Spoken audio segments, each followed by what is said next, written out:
Hello, Dr. C. This is Veronica Hernandez for EDAD 616. This is my last reflective journal for this course, and on this occasion we will be discussing PLCs, which is very funny because I'm actually going to be attending a PLC conference.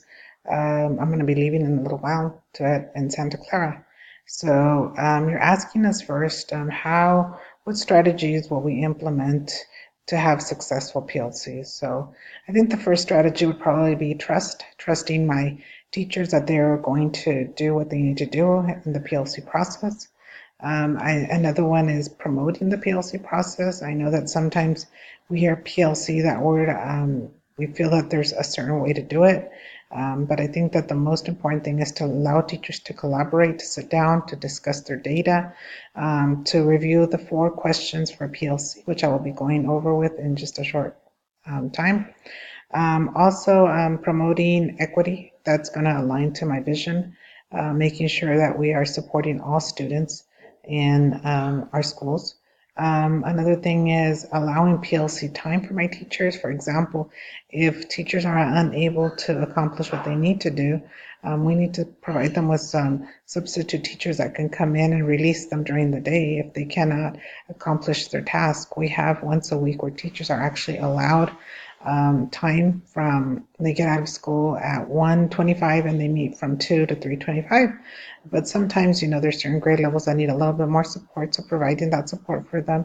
Also making sure not to take their minutes away from PLC, to have my own meetings, but to actually try to address most of that through emails or through newsletters or other ways by blogs, making sure teachers know what's happening at school and not taking their minutes away for them to meet during PLC.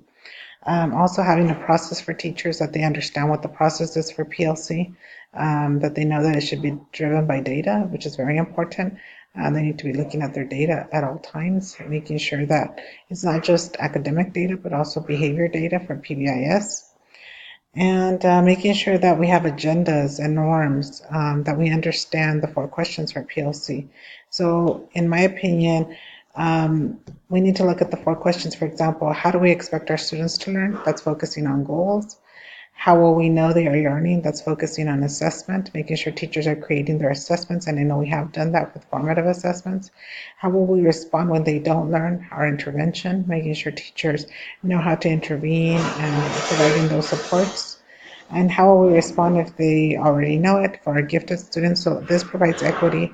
We're looking at all the students, we're looking at all the data, making sure we're supporting the way that students need to be supported. How will we use these strategies to help ensure student success?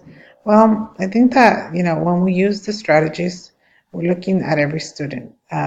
It's almost like looking at the whole MTSS, which should be learned in the courses here, making sure we're addressing behavior, social, emotional, also making sure we're supporting academic, making sure we're looking at students who need support, making sure we're looking at students who already know the information, how are we supporting. So providing all services for all students will ensure equity. And so that's really my main focus, at least for myself, making sure that everything is equitable for our students in our school here in Greenfield.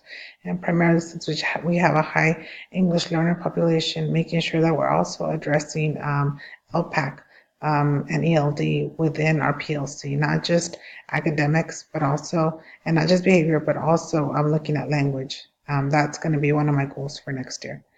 So Professor, it was awesome learning in this class about professional development and professional learning. I learned a lot, especially with the flipped classroom and the badging. Those were some of my favorite things that I learned during this course. So thank you very much for your help and your support. Bye-bye.